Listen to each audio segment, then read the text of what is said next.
Toon liefde. Byna enige iets goeds kan onproduktief of verkeerd gebruik word, misbruik word. Paulus waarsku teen die misbruik van spiritualiteit, wat dalk vandag vir ons 'n bietjie vreemd klink, gawes van tale en profeseë, om maar 'n paar te noem. Maar hy is ten volle bewus van die probleem wat kan ontstaan as hierdie gawes gebruik word op 'n manier wat nie binne God se wil pas nie. En Paulus se primêre bekommernis is dat geestelike gawes nie binne die perke of binne liefde gebruik word nie. Liefde is waaroor dit alles gaan. Korintiërs 14. Julle moet die liefde nastreef. Lê julle toe op die gawe van die Gees, maar veral daarop om te profeteer. Iemand wat ongewone tale en klanke gebruik, praat nie met mense nie, maar met God. Niemand verstaan hom nie, want deur die Gees sê hy ongewone of onbegryplike dinge.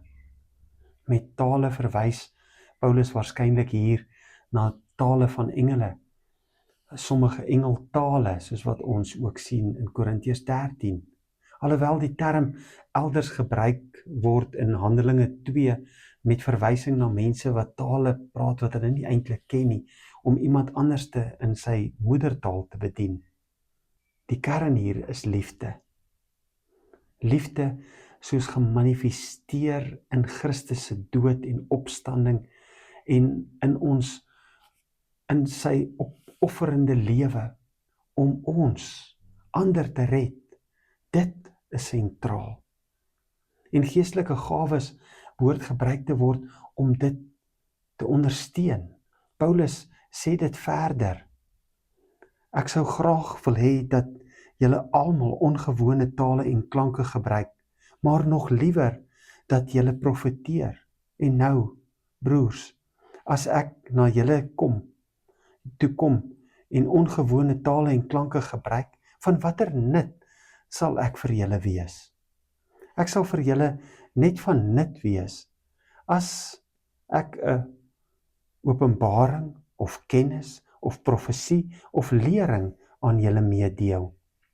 Geestelike gawes is bedoel om die geloofsgemeenskap op te bou.